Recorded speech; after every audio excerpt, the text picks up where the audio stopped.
From Fred Phelps to the Kinsey Six, from Glenn Miller to Two Live Crew and everyone in between, we do them all. We are KJAG Radio and Jiggy Jag TV.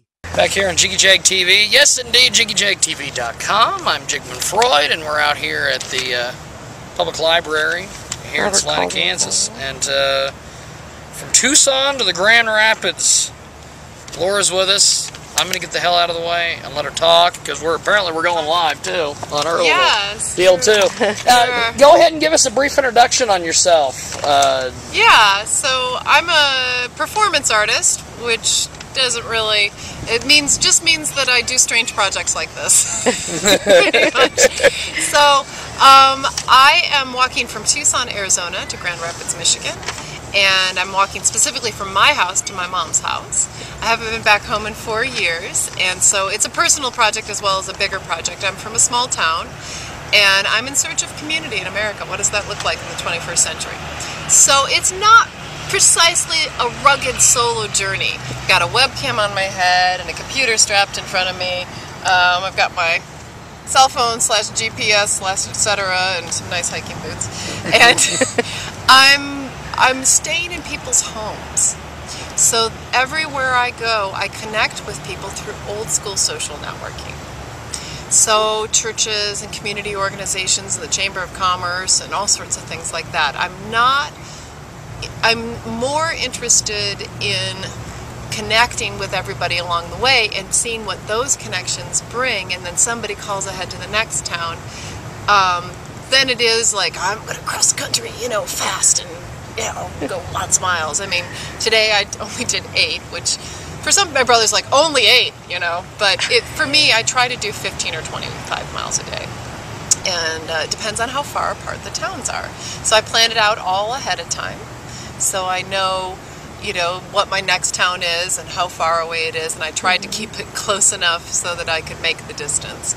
There were some stretches where I couldn't, and I had to ask for help in those sections. And sometimes it'd be a friend from Tucson coming up and being my relief vehicle and taking me back at the end of, because if it's 46 miles, I can't walk 46 miles in a day.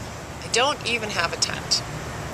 And the reason, I have a sleep sack. I won't dive, in the woods or something. I would be able to sleep somewhere, but it's not even padded. It's just to, survive hypothermia or something. So the whole point of it is to ask for help and to get to know the people around me and to really find like a personal insight to the towns I go through. And I've stayed with people that are 8th generation in their town. And I'm really interested in, what happens when you ask somebody for help and you receive it. Where is kindness in America these days? It's pretty much everywhere. Now, the website, you're going 24 hours a day on this, walkinghomestories.com. Walkinghomestories.com. So you can watch it as I meet people and have interviews and walk into town. Obviously, I would love for the world to be 24/7, 365 Wi-Fi. What are you exactly... How are you able to get an internet connection just going around everywhere? This is a 4G hotspot from Verizon. Ah, okay. It is pretty darn good. Now, sometimes the upload speed is slow. So you're going to see this version of Kansas sometimes. But that's okay. You see what I see. And sometimes the audio works and the video just stops and freezes for a while. But it's more that people can really come along on the journey with me in a way they couldn't even 2 years ago. Yeah. And it's pretty nifty. I mean, it's worked, I'd say 80-90% of the time, and that's exceeding my expectations. It'll cut out. It might have cut out just 10 minutes ago. I don't know. Yeah. I check it. I restart it. Kansas, especially western Kansas, was great because it's flat and those signals can go long distances. So if I can get a signal, I can broadcast. Now, is there an archive being set up, or is it just... It's archived. 24 hours. So Justin TV, it's through Justin TV. They keep it for like about 7 days, although they've been jipping me lately, Justin TV. We don't know why. We wrote the guy and said, what's happening? Maybe I've overused it, I don't know. But it is a lot of footage. But anyway, and I have 2 videographers back in Tucson who take that week's episode. They do a Skype interview with me and ask me, how's it going? What was this week like? What happened? I tell them about the week, and then they take the video clips and plug them in and some photographs and make a storyline out of it in about 6 to 8 minutes. And you can watch those on Walking TV on the Walking Home Stories website. And then Dan is archiving. He's one of the videographers. He's archiving every single clip. He's like, this was weeks ago, he's like, we're up to 900. And I'm like, oh dear Lord. I don't know that I actually want all that footage. I mean, but it's really more, I'm more interested in the live part of it. The fact that my mom, she checks it and she'll call me up and be like, your sound's not working. Or she'll call up and be like, oh my gosh, those are the nicest people. So people can really kind of sit down at the dinner table with me, you know, petting their dog. I cook dinner for people if they host me, if I can, if they let me. And there's something really neat and intimate about sitting in somebody's kitchen, eating at their dinner table, rifling through their cupboards and cooking. It's a trust. There's a lot of trust involved with it. There's trust of me that I'm going to be fine, and I'm walking during daylight hours. I don't take rides. I do sometimes take bottled water if it's cold. I have a huge pack that I carry. It's not that huge, but I have about 1.5 gallons of water, which will get me through even 25 miles usually. So, yeah, it's pretty cool so far. Everyone's been really nice, and one of my things is everybody has a story, and every story is important. And I'm trying to put that to the test of like, this is America. You know, this is really like right now. I've been going through the heartland, and people have opened their doors to me. Like I said, you know, sit down at a dinner table and talk about real things. And one of my friends who came and visited me, he's been traveling around the country in an RV for years and years, and he's like, I'm near Ellsworth, where are you? And I'm like, I'm near Ellsworth. And he said what he likes about the Midwest is its extraordinary lives of ordinary people.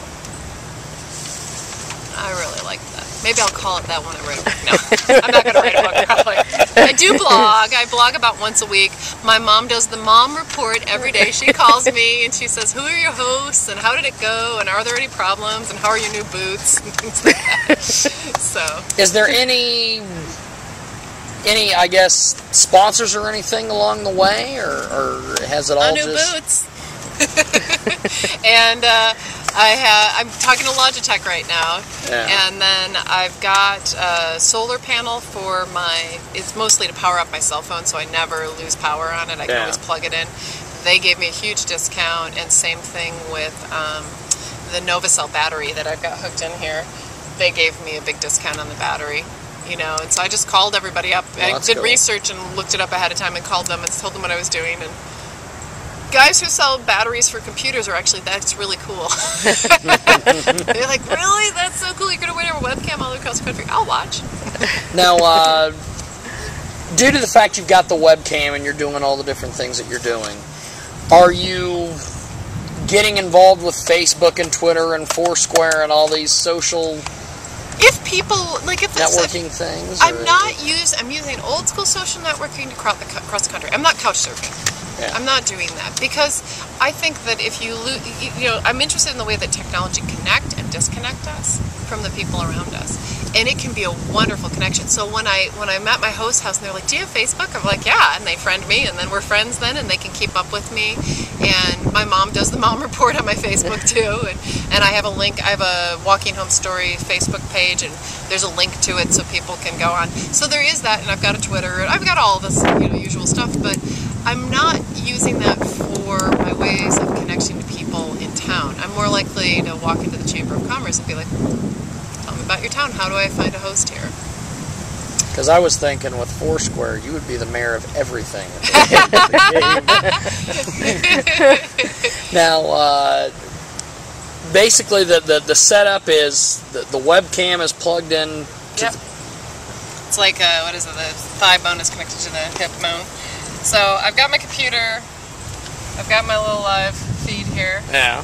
So whatever I'm looking at, they're looking at. I've got my webcam connected here. I've got my hotspot here. and away we go. And it's hands-free. My friend Wayne, I had about 15 people collaborate with on. That's on me. Like I had 2 designers in Tucson make me outfits. They actually made the walking outfits. I said, I want something cool and fun and comfortable and everything, but that it looked like I'm doing a project. Yeah. Sometimes people think I work for some road crew or something because I got the hat. And then my friend Wayne helped me design this so that I could be hands-free. And like I said, of the videographers, somebody wrote a song for it. You know, it was already a community effort before I even did it, and I used Kickstarter to raise the money so that I could buy the equipment and pay for the internet connection because it's expensive. Well, yeah. That I don't have a sponsorship for. Well, it's a heck of an effort. Congratulations on this journey. Thank you. Cool stuff. It's fun and, too. Where's one more time, the website? www.walkinghomestories.com. Check it out. I appreciate it. Thanks for watching Jiggy Jag TV.